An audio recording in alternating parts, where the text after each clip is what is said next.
Hey, what's up, everyone? From our homes to yours, this is the At Home LCS broadcast. Welcome back for day 2 of Week 8. I am Dash, joined by Crumbs, Mark, and Xayah. Gentlemen, I feel like we're old pros at this now. You guys ready to get into it? I can't believe Crumbs is wearing a suit. Yeah. He matched you. The man suited up for me. We have like to upgrade the quality of this cast, and it starts with our dress. Thank you so I much. don't even have a suit at home. All my suits are at the studio. No. I think I have one jacket. Disaster. I could put on one. Oh, Mark's got the collared shirt. I have a tie. I can put a tie on with appreciate- the hoodie. What do you think? I was gonna say, would that the be a high- good look? Fabletics, the high fashion Fabletics over there for Xayah. But moving into day 2, week 8 of the LCS, it's ultra crunch time for a bunch of our teams. Again, C9, the only team to have locked a playoff spot. 5 more open up for grabs, and for a number of our teams, today will make or break their chances of getting in. I do want to, again, thank everyone for your support, though, before we get into it on this day. In these trying times due to COVID-19, we have obviously moved online to a fully online broadcast, and I just want to, again, thank our audience for sticking with us through all of the little obstacles that will trip us up throughout the day, and we will overcome them, and we will improve just the way that Crumbs improved the analyst desk with his suit today. But, gents, game 1 of the day, TSM FlyQuest. Each of these teams can lock in their playoff spot with a victory today. That is all it will take, is one victory today, and they're guaranteed into the playoffs. TSM FlyQuest. Yeah, I think both of them have looked really good.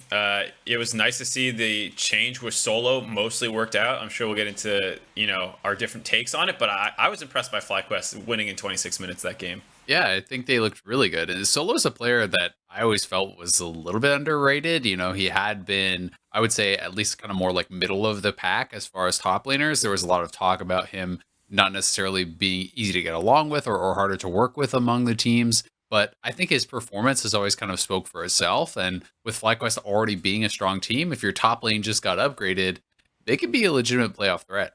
Without a doubt. Now, TSM FlyQuest, those games are 3rd and 4th in our lineup today, so I do now want to reorient towards game 1 because it is Golden Guardians against Team Liquid. Team Liquid suffered a devastating loss yesterday that puts them near mathematically out of the playoff picture at this point. And so for Golden Guardians, who are tied with them in the standings right now as well, a big game for both of these squads, just clinging to hopes of a postseason currently.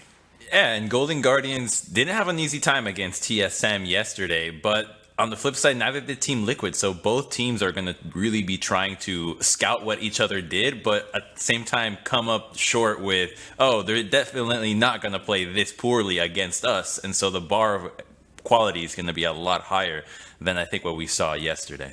Xayah, would this be the biggest letdown in LCS history to see a 4-time defending champions not make it into the postseason?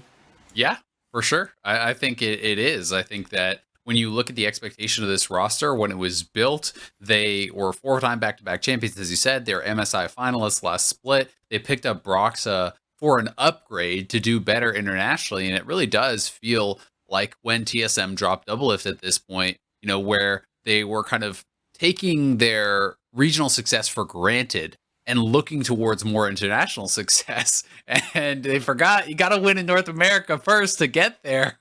Got to get it done domestically before you can go international. Mark, let's talk about their upcoming matchups. Of course, Golden Guardians today, FlyQuest and C9 to close things out. So today is it is their easiest opponent left on the road to the postseason. Give me the outlook. I think it's doomed. I thought yesterday was a must-win game basically for them because they need a 3-1 effectively to get to 9-9, which was their last 4 when we were looking at it, and then they lost to them. So that means you have to beat FlyQuest C9, and I just don't think they can do it in their current form. I mean, if you look at their game yesterday, that goal graph is 100% EG's favor. It just keeps growing in the side of the red team, which is EG there. And the person with the most damage was actually Impact on Mordekaiser. Jensen and Doublelift were complete non-factors, and I think this team feels like they're playing PvE. They never make proactive plays. They're always just sitting back and watching what the enemy team's doing, farming up if they can. Jensen pressed R once that entire game. that whole thing to me was just a total disaster of a game, and I've completely lost faith. And unfortunately, I still hold their stocks. Yeah. But I think that's dead now that we're online. So you got. Well, we'll see. We might find a way to bring I hope it back. it is. But as Mark pulls up the stats from the previous games, we are heading into Champion Select for this one here. Again, do or die time. You heard Mark say a 3-1 in the last 4 games is what TL or Golden Guardians will likely need in order to come away with a postseason. They've already dropped 1 game. That means they need to put 3 back-to-back here, and it starts with this one today. Golden Guardians, Team Liquid, let's out to the casters for the call. Thank you very much, gentlemen of the Analyst Desk. I am Clayton Captain Flowers Reigns, joined once again by Mr. Joshua Jat Leesman, and what I can only hope in the background is his lovable little sheep, Kubo. Jat, how you doing, bro? Are you ready for the 5-game marathon here today? I am so ready for this, Captain Flowers, you have no idea. The first cast you and I had was actually a conference room call, and this is a throwback to that, except the games and the quality is just going to be way header. And we have, as the Analyst Desk just laid out, close to a must-win game for both of these times. I've been looking at the standings, and I feel like a 10-loss team will probably make playoffs. We'll have to see how it plays out, but there's always a chance you don't, and both these teams have to win today. Well, the bans are already done. We got Ornn, Taric, Set, Pantheon, Aphelios, and Senna all banned away. Team Liquid pretty confident in banning Senna away. You know that team's never going to play the champion. It's still pretty strong in a lot of other people's hands, so taking that off the table is always a good bet. And Golden Guardians, the Ornn tax that was so prevalent on the red side in previous patches, we saw it get through a couple of champion selects yesterday, and today it's actually Golden Guardians on the blue that will ban the Ornn away. Yeah, I think Ornn's power was actually reduced a lot on patch 10.5, and he's not necessarily a priority, but I can understand why you want to take TL's initiation away. And you can see pretty, I think smartly here, TL is putting CoreJJ on an initiator and Doublelift on an AD carry who has a little bit more of an ability to self-peel. I know I've talked about it on a few different podcasts, but I feel like Doublelift actually doesn't succeed that much in metas where AD carries can't be highly mobile, so I think the Xayah Rakan is a smart call for TL in a really important game. And the answer from the Golden Guardians is going to be to complete their own bot lane there, locking in Tahm Kench next to Varus. Also often, you see Varus picked up. One of the main weaknesses of the champion is how vulnerable and immobile he is, so why not draft him a 3rd summoner spell to lane next to him there, alleviate some of those weaknesses. Syndra also picked up here for Golden Guardians. Very powerful champ right now in the current state of the game. Yeah, it's going to be a test for Goldenglue to see how much he can succeed on it. He is 2-0 on Syndra so far in this spring split, and I think Team Liquid didn't want to be starved out of other mid lane picks, so we actually see matched roles here in the first phase for both teams. Let's see how they go about the second half of the bans here. It's going to be top lanes. It's going to be junglers. I would hope that Team Liquid would give their last pick in this draft over to Impact to see if he is able to get himself some sort of an advantageous matchup there in the top side. We saw when Mark brought up the stats from their game yesterday against Evil Geniuses, it was Impact doing the most of the heavy lifting while Doublelift and Jensen's damage stats lagged behind. So up against Hauntzer, we'll see if he can do it here again. With junglers being targeted, it's Rek'Sai and Lee Sin banned away. I wonder if we'll see an Aatrox ban from the side of Team Liquid. Hauntzer's played it 7 times. It seems like by far his most comfortable champion, and it would round out Golden Guardians to make sure they have some side lane presence. I'm also...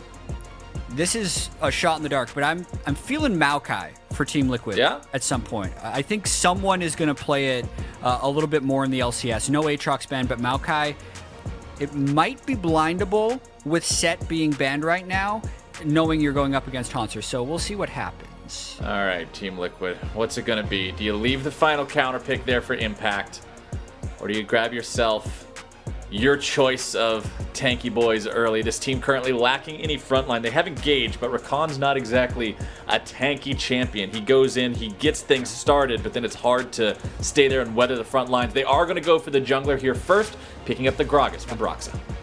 If you notice, the jungle pool is actually surprisingly deep right now. So that was 4 straight jungle bans to set up Gragas versus Elise. 2 highly meta AP junglers. So I think that's why we see a lot of teams not early locking a jungler, because there's so many viable ones right now. The response from Golden Guardians is a hover on Elise for a while. They will lock that one in. And you already mentioned the Aatrox being something that you were wondering if Team Liquid would ban away. Not only does it round out the comp pretty well, not only is it one of Hauntzer's most played, it's also one of the most blind pickable top lanes in the game. Renekton, also a very Or you just pick a powerful Crocodile. laner. You just go with Renekton Elise. We've seen this combo in jungle and top so many times. It is massively scary for the enemy top laner, because just the burst and CC combo there can be incredibly threatening, and that's what Golden Guardians go with. Yeah, it's going to be his first Renekton game. I know that Immortals did beat Team Liquid with Renekton, so there's a chance that this is a little bit inspired by that, knowing that Impact didn't necessarily have a great answer for it, because the GP can work. The GP is actually pretty decent into melees if you can get ahead of the barrel game, and that's going to be what Impact decides to do. So we're looking at this Team Liquid composition, and it's on Broxah and CoreJJ to get their engage off, and they do need to scale a little bit. And as was pointed out by the desk, Team Liquid needs to win all 3 of the remaining games that they have to play in the regular split if they want to have a hope of the playoffs. This Golden Guardians match, despite the fact that these two are even in the standings, is by far the easiest of those 3 games they still have to play, because FlyQuest and Cloud9 await. FlyQuest being significantly above them in the standings, Cloud9 of course just being that absolute monster that only TSM has managed to take a single game off of so far. Team Liquid needs to win this game in style if they want to inspire any sort of faith in fans, analysts, critics, everyone, that they can pull this off. Even for themselves, right? They need confidence building into that last week. And anytime you have a dynasty like Team Liquid, a lot of people aren't going to be willing to call them dead until they are mathematically eliminated, because they're still Team Liquid. They're still the 4-time defending champions, and it's getting closer and closer before they're reached the point of no return. All right, with Champion Select complete, we are now going to be heading into a 5-minute break in order to preserve competitive integrity. But once we're back, we're going to be casting exactly what you're seeing on your screens right here. Same time, same place as always. Go ahead, do what Kubo's doing. Grab yourself a snack. Be right back here in 5 minutes. We will see you then.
Welcome back, ladies and gentlemen, here to Week 8, day number 2 of the LCS. I am Captain Flowers. Next to me, Mr. Joshua Jat Leesman. Next to me is Spirit, of course. We are, of course, maintaining that social distancing because of the fact that everybody's doing this from home because of the COVID-19 crisis. But we're still bringing the LCS to you. Like I say, we're almost at the end of Week 8 here. That means only 1 week left to play. And for both Golden Guardians and Team Liquid, it's do or die. And 3 games left for both of these teams. Getting right into this one, I get excited every time Team Liquid plays because there's so much intrigue with this team this year, wondering whether or not they're going to be able to pull it together. And you can see Golden Guardians is actually doing a bit of a stack, and Team Liquid might be looking to flank engage here. Doublelift will walk I up see him. the rush, but a ward placed down before face checking is going to make sure TL doesn't meet with disaster here early on, although they are rather extended. Golden Guardians coming in for maybe a collapse, but they decide against a level 1 brawl. Whew. So that was definitely a little unique. Team Liquid wasn't willing to all in, even if Golden Guardians looked like they were potentially in range. FBI and Huhi maybe a little bit more baiting than actually vulnerable, but when everything's said and done, Huhi got a ward kill and a tiny little bit of gold, and not much else is doing. I wonder if Golden Guardians back away from that when Team Liquid had extended themselves into the Golden Guardians jungle, specifically because yesterday, when we saw Golden Guardians and TSM go up against each other, it was Golden Guardians' unforced error, a bad dive in the top lane, that gave TSM the start of the snowball that they controlled the entire game with. I have to wonder if they're still feeling the reverberations from that and being extra cautious. I think extra cautious for Team Liquid is kind of the story of their split.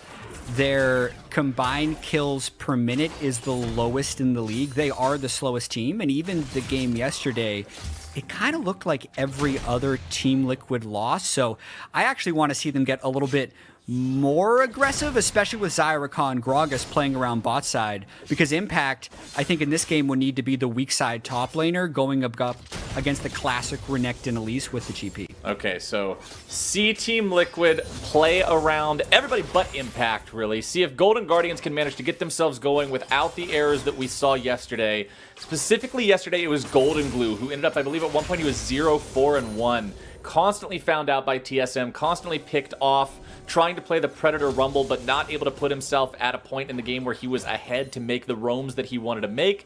Speaking of roaming around, it's Closer in the enemy jungle right now. He's going to walk up and see if he can find Broxah. Broxah steps out of the brush right there.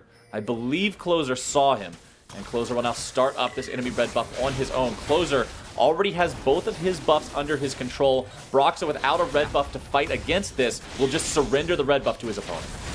I mean, this is really interesting that Broxah even entered the top side of his jungle because none of his soul lanes can support. Oh, that was a well-placed cocoon there from Closer, finding Broxah beyond the Krugs. It manages to scare him away from that too, considering Closer, he has lane priority in both mid lane and top lane. As a jungler, this is one of the worst feelings. You can't deal with a guy 1v1 because it's not a real 1v1, and Broxah is denied the entire top half of his jungle. Yeah, this early game is looking really unfortunate for Team Liquid so far. They're unable to get push bot against the Varus Tahm Kench. The Syndra has push on Zoe early. Of course, the Renekton Elise is able to push up early on the GP. So Broxah is really in survival mode. And when we do talk about Team Liquid needing to find some way to be aggressive, the question kind of comes back to how. Well, Broxah's got the bottom half of his jungle, still waiting to respawn here. You can see Closer went ahead and passed straight towards bottom side to grab that crab. Did not stop around the top half for that scuttle crab. Just wanted to make sure he was going to go where Broxah is going. Keep him down. Keep him oppressed in this game and make it so he constantly has that lead on this Elise. 24-12 in the CS department. Jensen getting the better of Goldenglue here in a 1v1. The cleanse popped from Goldenglue to keep himself safe from the Sleepy Trouble Bubble CC. Will make sure that Jensen's not able to get the full kill, but he's still down rather low on HP. Yeah, this is a better lane situation for Jensen for sure. And Broxah is still just level 3, so he's not actually offering any aid to Jensen. He might have to burn flash here. He shows up mid lane. Nice cocoon. Dead. Nice follow-up CC. The burst coming through. And the flash away from Jensen in time to stay alive. definitely one of those things where Jensen didn't want to have to burn his flash and thought the Drowsy was going to be enough to deter Closer, but now he's just going to have to greed around this turret to prevent Goldenglue from just getting a larger experience advantage. Good roam up by CoreJJ to match, but this early game has been all Golden Guardians. Jensen needs to stick around for this EXP, as you said. Otherwise, he'll risk falling too far behind, especially against a champion like a Syndra, that if he's able to get that level 6 while you're still level 5, set up the CC combo, he can 100-0 rather easily. No Ignite means it's a little bit more difficult than otherwise it would be. Closer is level 5. Broxah is still working on getting to level 4. Clearing out these Krugs. This early game has really not gone his way.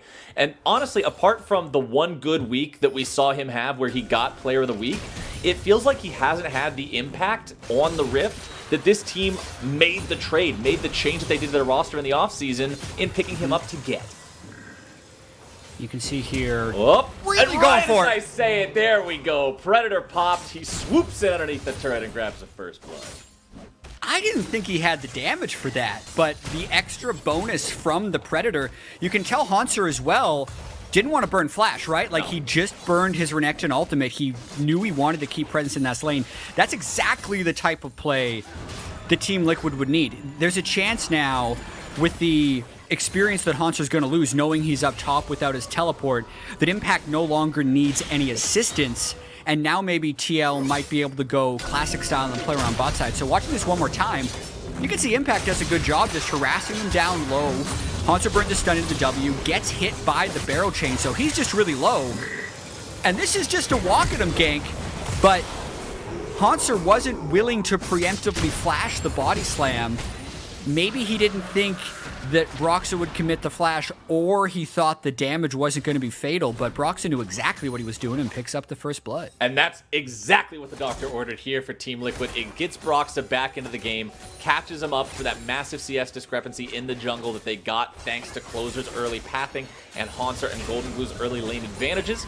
And now we'll see what Broxah is able to get done on the Fat Man here in the bottom lane. Still no ulti available to use, so he won't be able to knock FBI and huhi out of position.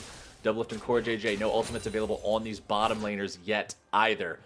Closer does have his level 6, but of course that doesn't necessarily give you a new ability on Elise, so not as big as it is for most other champions in the game, as Goldenglue will once again be on the losing end of a trade here against Jensen, but he does maintain a farm advantage, and he'll pick up his blue buff now as well.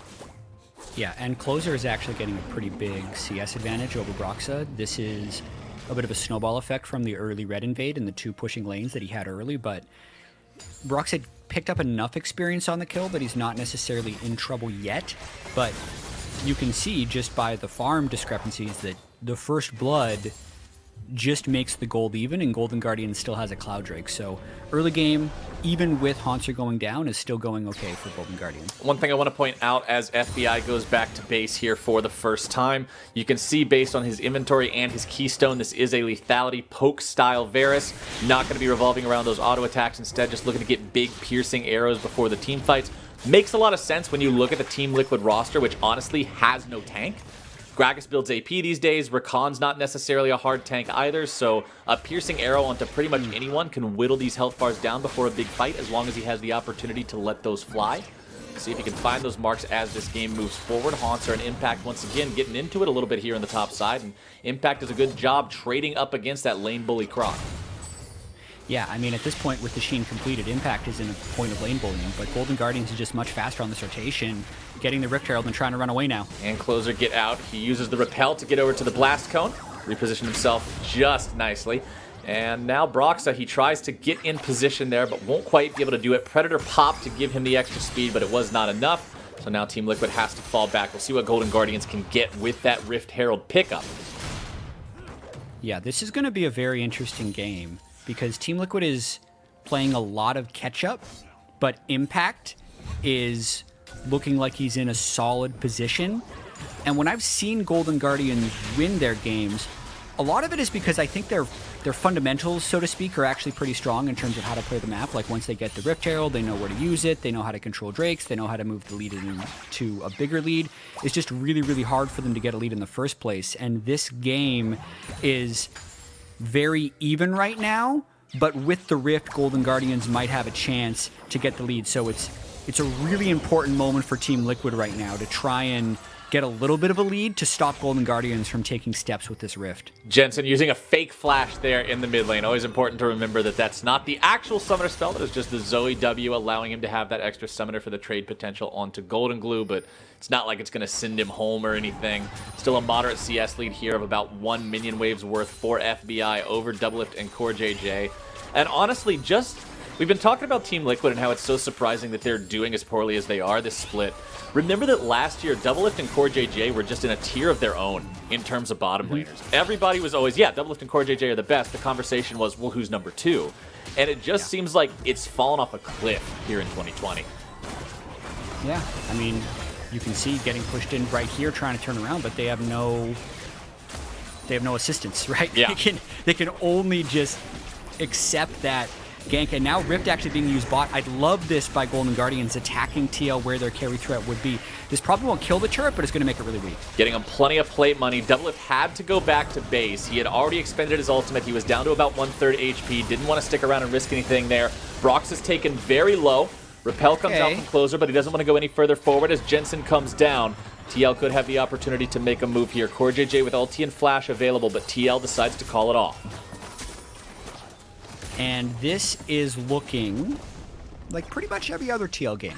Really slow, not much of a lead happening early. What's super fascinating to me about Team Liquid's struggles this split is they basically have the 3rd best early game on average of the teams in the LCS. So it is the weakest early game they've had in 2 years, but it's not bad by any means. It's actually been kind of after 15 minutes where they've gotten bled out. That's what we saw against EG yesterday, and I really wonder here against Golden Guardians, the first time they played it was the Keith first blood game onto Doublelift, and then Golden Guardians beat out from there.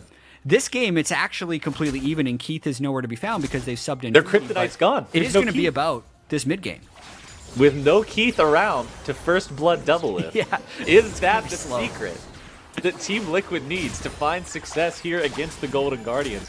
And your point about their early games is interesting because that was one of the exciting parts about watching this team in 2019 was for so long, there was always this idea around the top teams in North American professional League of Legends play. They just won because they had better players and they waited to outscale and then just team fight you when they were better and they had all their items, right? It was kind of back when TSM was always winning, it was what it felt like TSM always did. And then all of a sudden, Team Liquid was here. They had the best early game stats. They had the fastest overall game time. And all of a sudden, our best team was also our most aggressive team. That was really fun to watch.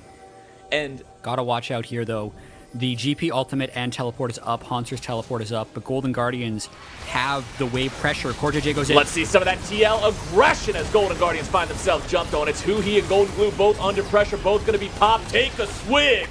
Broxah gives them a big old drink, and that is 2 kills over to TL. They got their marks, and now they're going for the objective 2.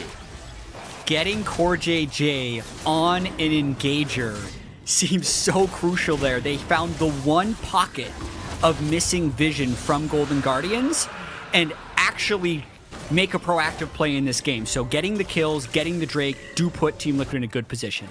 Exactly where they want to be here, grabbing themselves that Drake, keeping the count tied up so they don't feel like they're under any sort of pressure whatsoever from the Drakes as the game moves forward. Let's take another look at how CoreJJ set this up.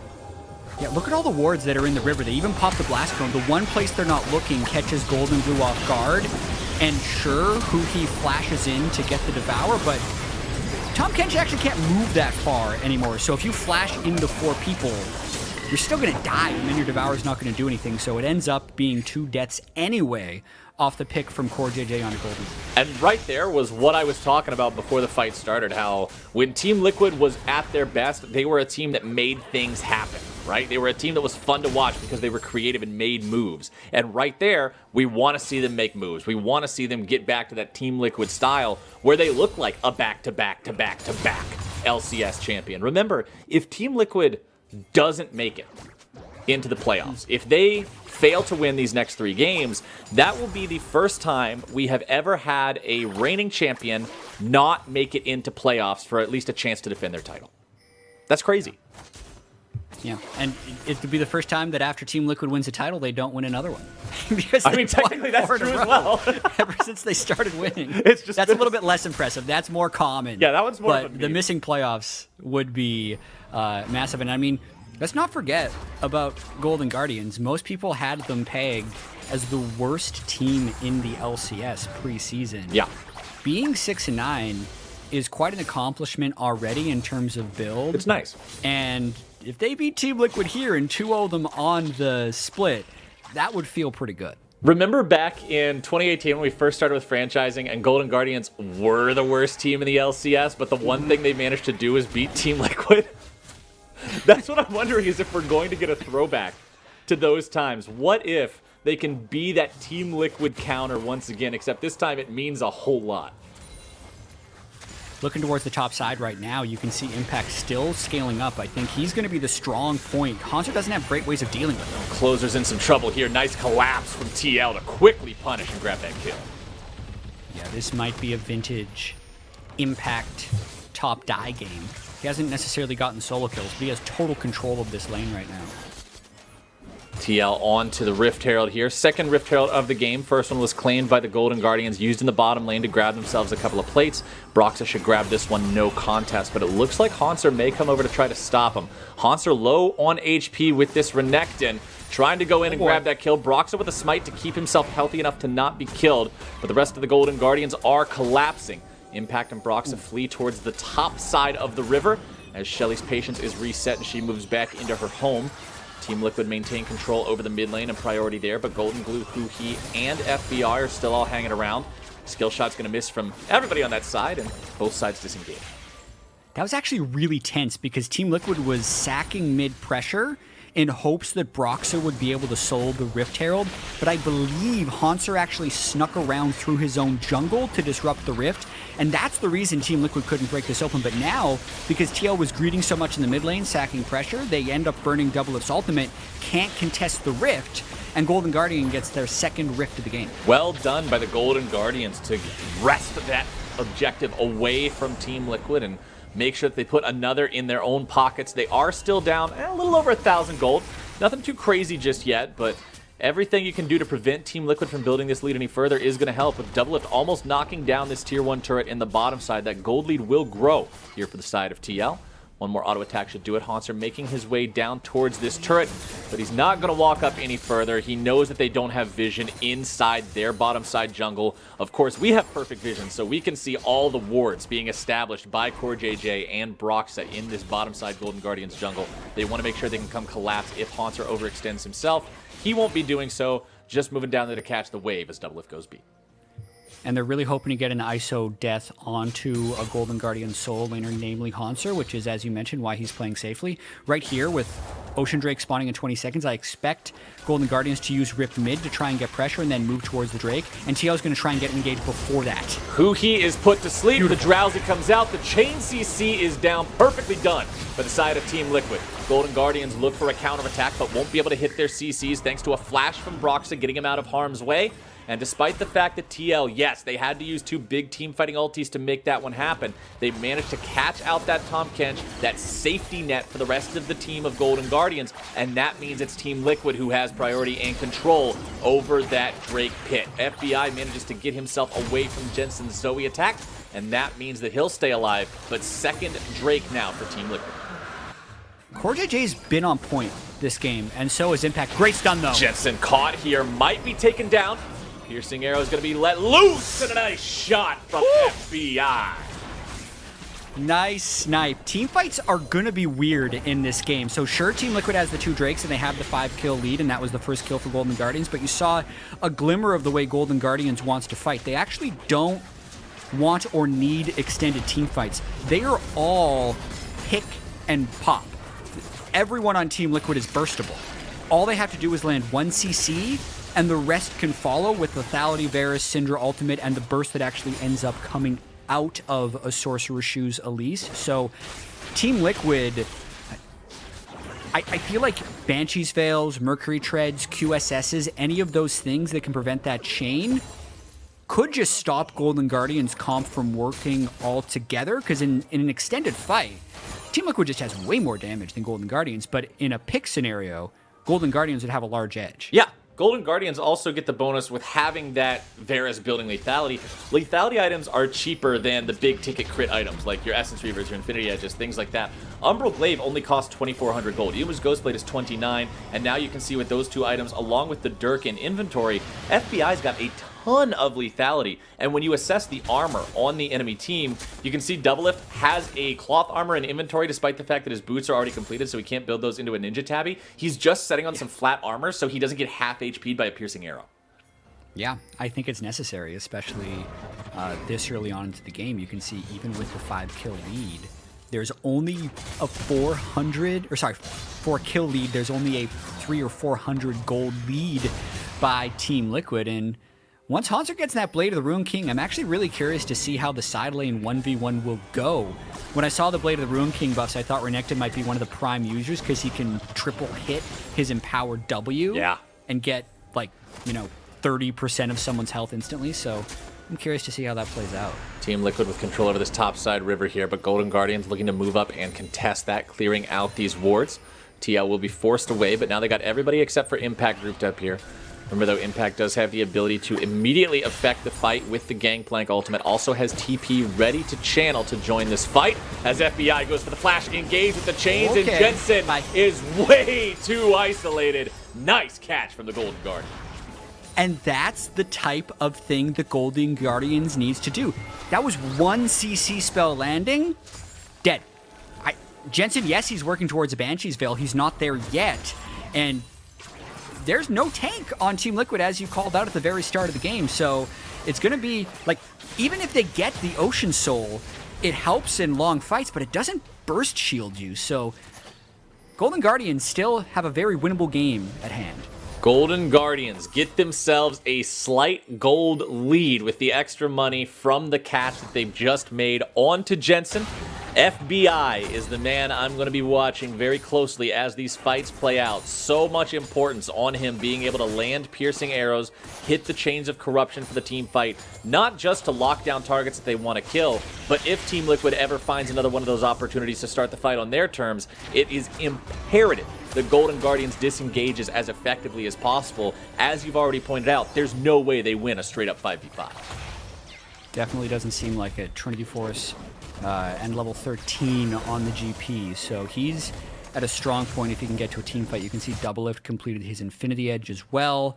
Broxah actually opted for the Mercury Treads because he wants to eliminate the chain CC as much as possible, but that also means that his Stopwatch or Zhonya's is going to be a little bit of a ways since he ended up going into the Oblivion Orb. So as much as Team Liquid want to set up for these spots, they have to proceed with a lot of caution because of that chain CC from Golden Guardians. Honestly, 23 minutes into the game, 100 gold separating the squads with the Drakes tied up almost perfectly. 1 Drake to 2 there. Golden Guardians having just a slight disadvantage compared to Team Liquid. The game couldn't be much closer. Anything to decide how this goes. This is kind of what we've been talking about with these Team Liquid games. Last year's Team Liquid would have had that 1,000 gold lead, and right now we'd be looking up and it will be 5K. But it's completely even. They haven't been able to set up enough plays. We've seen a few glimpses from CoreJJ. With this Ocean Drake coming up in 15 seconds now, because of the pick threat that Golden Guardians has thrown out and the kill they got on Jensen, they have the setup for this next Drake. And TL's trying to get it back through the mid lane. Jensen grabbed himself a trouble bubble onto Huhi, who's now going to be isolated once again. Broxah making sure the ulti provides the combo opportunity. Piercing arrow won't find its way onto Broxah there, but now Goldenglue is going to be caught out. And remember, Huhi's already down, so there's no rescue potential coming out there. Goldenglue will deny them with the scat of the week. He'll continue to run away. Impact leading the charge, and Jensen coming up the wall there with the flash. Goldenglue tries to turn it around. A nice 5-man scatter. It's going to take some health bars low, but it will not find the kills. Golden Guardians stand in a 3v5. The health bars on Team Liquid are all around half, but it's still enough to give them their 3rd Drake and bring them to Soul Point. Really big moment for Team Liquid there, being able to catch Huhi before anything else would happen. You could see even with the chase, Goldenglue nearly still took them down, but Hauntzer wasn't there. Huhi dies early, and TL put themselves one away from Soul Point. This feels like deja vu. This is the same thing that happened last Drake. as the third Drake of the game was about to spawn, we also said, okay, let's see if Golden Guardians can use the Rift Herald to give themselves priority over this Drake pit, and then boom, they catch huhi out mid lane underneath the turret, they use the Gragas combo to do it, and they get the Drake because of it. Then here for the fourth Drake of the game, boom, they do the same thing again. They're just rinsing and repeating what works successfully, and huhi with 3 deaths so far has to be a little bit more mindful of these things. Yeah, it's incredibly important that huhi isn't the one getting picked out, because then he has no one that is rescuable. But like, more importantly, it's also important for Golden Guardians to be able to support huhi in those situations. Like, the team does have to be more cohesive. I think one of the biggest Achilles heels for Golden Guardians all split has been ISO deaths, whether it's Hauntzer or Goldenglue. You can look back on a handful of games and say the Golden Guardians was in a winning position until the sidelines just started dying. It hasn't happened necessarily yet this game, but as you mentioned, yeah, 6 minutes ago we saw the pick. A minute ago we saw the pick. What are we going to see in 3 minutes and 30 seconds? Because maybe it'll be another pick on a huhi. If 4 minutes from now, huhi dies mid lane underneath the tier 1 turret because Gragas ulti knocked him back after CoreJJ or Jensen caught him out, there's going to be a serious problem here. Because so you got to learn. You'd think, right? But I was watching a lot of LCK before they went on hiatus. They announced they're going to be back fairly soon as well, but there were a lot of games where you see a Drake fight, and then people back off for 5 minutes, and then you see another Drake fight. And in this 5-minute lull, it looks like Golden Guardians has the pressure. I mean, look at where they are. They have deep wards into the blue jungle. Renekton is able to push up. Now that he has that Blade of the Rune King, it looks like he's winning that matchup. Even Goldenglue was able to push out that top lane. But this mid-lane control that TL is trying to hold on to has been important. Doublelift loses half HP there. Oh, piercing arrow almost found him. If that hit, it would have taken him nearly dead, as Golden Guardians have to back away. Broxah did pop the Predator there just in case there was a chance to make a move, find one of those big barrels here yet again. Drake's still 2.5 minutes away. It is imperative for Golden Guardians that they contest all of these from this point on. That Ocean Soul, as you said, it's not going to stop just a big burst combo coming through, but as long as there's some time in between the CC, it will help Team Liquid regenerate away that poke and survive a little bit better. Yeah, it's not as big of a win condition as an Ocean Soul would normally be, but it's still a really still an Ocean Soul that's permanent. Yeah. And it brings Elder on the table, which is an entirely different beast that we'll talk about if we get to that point. I kind of feel like that's where we're going, Flowers. This is giving me those vibes. Yeah, we're not exactly. This isn't one where we've just got pedal to the metal the entire time. I mean, we've got 9 kills in 27 minutes. That's not particularly aggressive by any standard. We do have a stopwatch picked up for Closer on the side of Golden Guardians, so if he gets caught out, there is an opportunity to stop that. huhi with his Gargoyle Stone Plate will also be able to last a little bit longer if he's focused, and you can see the stopwatch also in the inventory of CoreJJ, so he can keep trying to make those initiations that we've praised him for a little bit already this game. Team Liquid applying the pressure to the tier 1 turret here in the mid lane. Golden Guardians will finally have to concede that, and that is the second turret of the game. TL has only taken 2 turrets 28 minutes in. Uh-huh. They haven't been able to move safely to sides, in part because of Tahm Kench, but also because of the CC chaining. Like, if anyone on Team Liquid actually gets isolated, Golden Guardians is really good at collapsing on them. That's one of the reasons the Gold has stayed close despite Team Liquid's mid lane control. And we kind of call the Captain Flowers. We got 40 more seconds here. All right. Set up for Golden Guardians.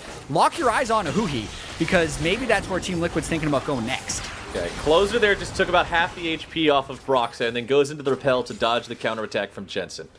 Let's see if the Golden Guardians can manage to keep Team Liquid at bay.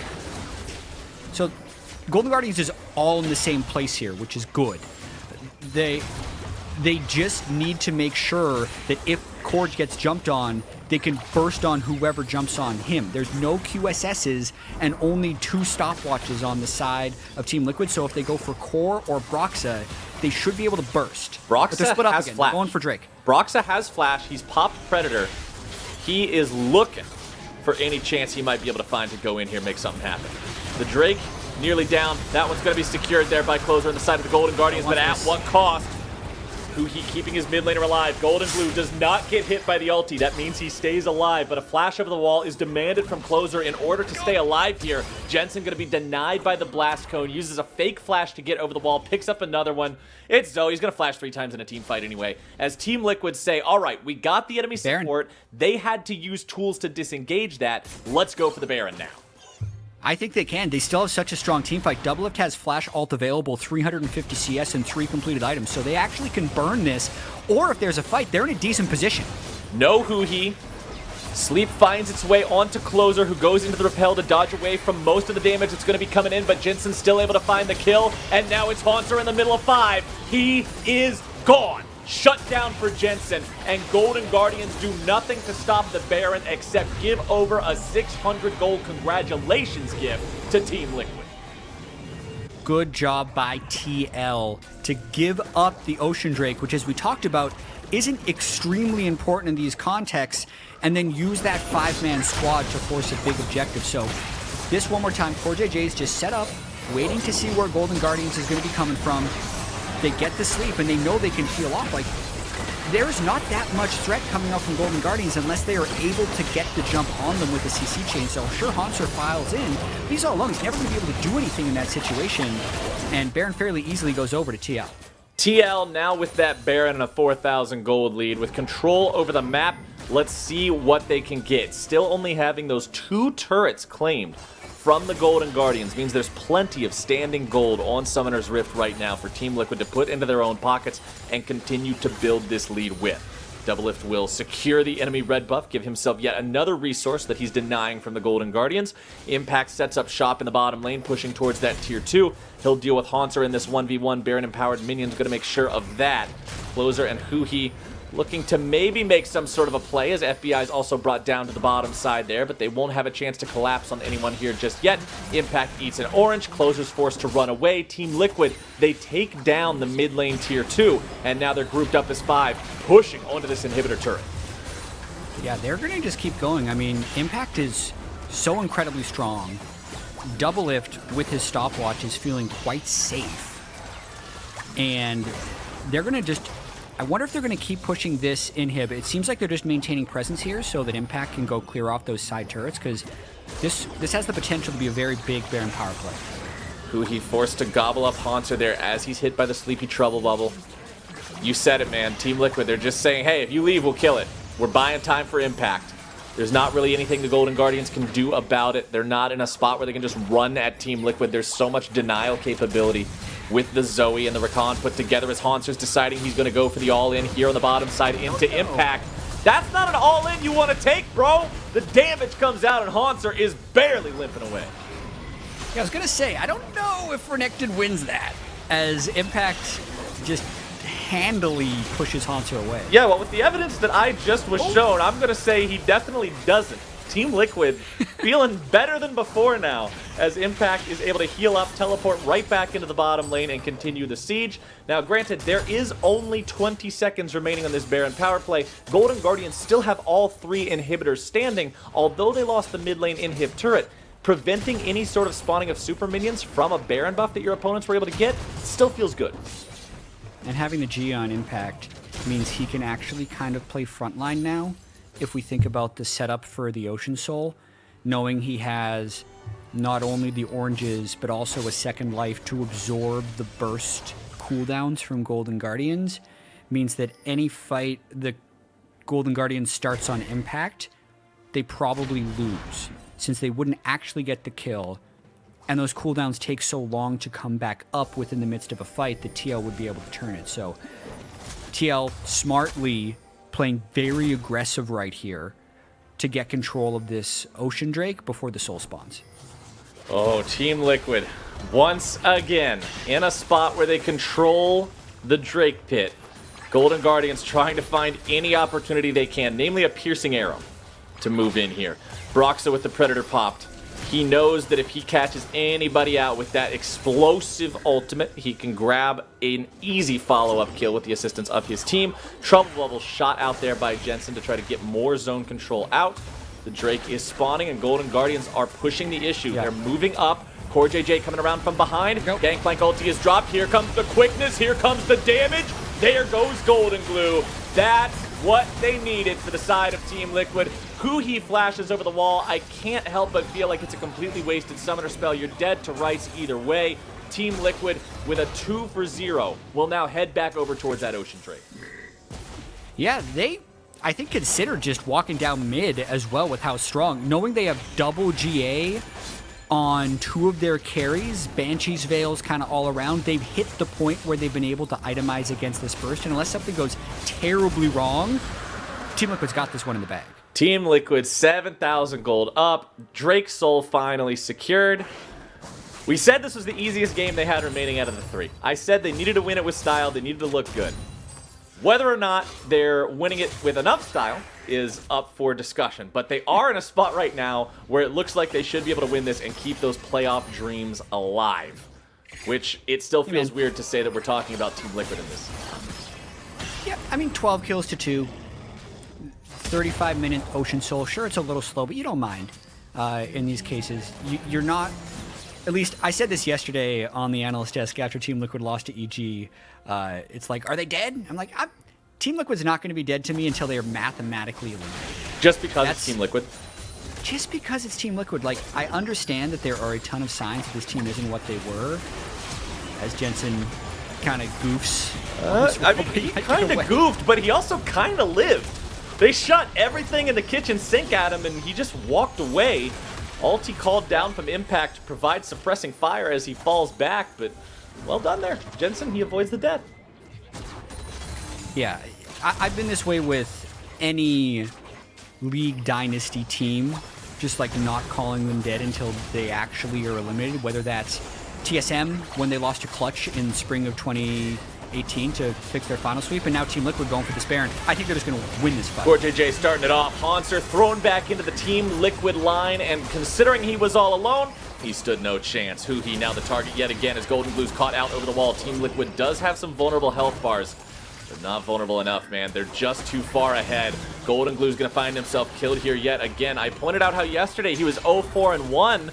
Today, 0-4-0, just not the games that Grayson needs to be having right now in these moments. As Impact and the rest of Team Liquid, they're saying, all right, we don't have the Baron, but they got the 2 picks on the enemy solo laners. You mentioned ISO deaths. You mentioned Hauntzer and Goldenglue dying too much for Golden Guardians. 0-7-0 between them this game. I don't think you could highlight it any better. Not a good look from the Golden Guardian solo lanes. Ocean Soul actually paying off big here when the poke lands, so they could very easily restart the Baron after Golden Guardians actually got some good flanks in. With the vision control kind of wrestled away, Golden Guardians is unable to set up any of those big burst picks that they had earlier. And just watching this, like, it's not necessarily a clean fight by Team Liquid. Lots of stuns and CC end up landing for Golden Guardians, but, you know, you can see Closer off on the left, FBA off on the right, Goldenglue up behind them. They're making it difficult on TL, but ultimately unable to get fatal damage on anyone. Doublelift GA, this is why they build GA on him and GP, so he gets immunity to whatever the first burst combo is. Now they have Baron, and they're looking to end the game. Yeah, when the biggest thing you can take from a fight is grabbing a guy's GA, you know you're at a bad point in the game. Over 10,000 gold behind. The Golden Guardians will have to make their stand here. It's 2 minutes of Baron locked and loaded here for Team Liquid. Impact once again taking his designated position in the split push, making sure that he's pushing up that bottom side. The rest of the team going to be covering him here from the jungle. Doublelift and Jensen both with plenty of damage to bring to the table here. Both almost, well, Doublelift is full build. Jensen is almost full build. He bought himself his Medjai Soul Stealer just to see if he can add a few extra pages here to the book before the game ends. Know that Team Liquid is going to win in a straight 5v5. This is sad life for Golden Guardians right now. Yeah, you don't really have much that you can make happen here. Jensen, he goes forward, he gets caught by the chains, but it's immediately going to be popped anyway. Does not matter. Bottom lane inhibitor falls. Mid lane inhibitor, that's your next target for Team Liquid. There we go. Easy peasy 1-2-3-zy. Hauntzer loses 2/3 of his HP just by existing. Team Liquid is posing one hell of a threat right now as Doublelift is taken down below 20% HP. Has to fall back and regenerate here a bit. doesn't have TP, so cannot readily go back to base and immediately rejoin the fight. Instead, he moves over to the Wolf camp, and lifesteal is a hell of a drug, Jat. He's instantly back to 2/3 HP, but the team called to regroup anyway, so they're all back to base. I mean, 50 seconds left on Baron power play. We might be seeing the old Elder Drake come through. Here we TL go. doesn't need to take any chances. No chances. They're continuing to outscale. All right. This is fine. This is wonderful. We're waiting on the Elder Drake now. 40 minutes into the game. 11,000 gold lead. But look at Doublelift CS, man. 470 in a 40-minute game. yeah, that's Although, at this point, he's only farming for Elixir Gold. that's a little wild. I mean, I guess you could sell your shoes and buy a Phantom Dancer or something. You can. Yeah, technically he has no Lifeline passive right now, so Phantom Dancer would work. He's already over 100% crit, though, which still scales a little bit with Xayah. I think some of the abilities... he would be over 100 if... Sorry, he'd be over 100 if he built Phantom Dancer. Because I think he's at 100 right No, he's at 75, because Mercurial and GA You're right. given it. Yep, I'm trolling. All right. Well, he could Let's do do the that. Phantom We'll see Dancer. if he does that. I don't know what he's going to do. We're hoping for the Elder Drake right now. Team Liquid doesn't want to push down this last remaining inhibitor turret. They're going to go for the big boy instead. Elder Drake spawning here under 20 seconds. Golden Guardians on their death knell. Pretty much, if you give Team Liquid Elder Drake, you lose the game automatically. Yes, 9 times out of 10 you lose the game if you go towards the Elder Drake anyway, but hey, that's better odds than 10 times out of 10. And there's a good chance that TL doesn't even take Elder into kill range, but they're only using it as a way to get Golden Guardians to come to Elder. Which I think is what the smart play would be, because Elder is just as effective for the team that has or doesn't have souls. You can see Goldenglue just gets chunked. All right, Elder Drake, what do you got for me, buddy? Let's see how this one goes. FBI Gangplank. throws out the chains. CoreJJ is coming in from behind, looking for the opportunity to engage. Repel comes out from closer, but there's nothing else to repel to as CoreJJ goes over the wall. He's able to find the engage onto Goldenglue and Hauntzer both once again. Those solo lanes caught and destroyed as Doublelift will go up in the ulti. The stasis comes out from both CoreJJ and closer, but for the latter, it's the last thing he'll do this game. Huhi and FBI will run away towards the bottom lane as Broxah and Impact will say, don't worry, fellas, we got it. They're on the Nexus itself. The playoff dream lives on for Team Liquid, and they take down Golden Guardian. TL moved to 7-9. Golden Guardians fall to 6-10. And Captain Flowers 0016 for CoreJJ. That's a bit of a throwback game for him, I gotta say. That is the support dream for Mr. JJ. True. Exactly where you want to see your Rakan at. He found initiations. He found opportunities the entire game. Team Liquid, they're still alive. And now that that game is over, we are going to be stepping away here for a moment to set up game 2. But we'll see you here right after the break where CLG will go up against Cloud9. When you're chasing greatness, just remember, it's not about what you say. It's about what you do.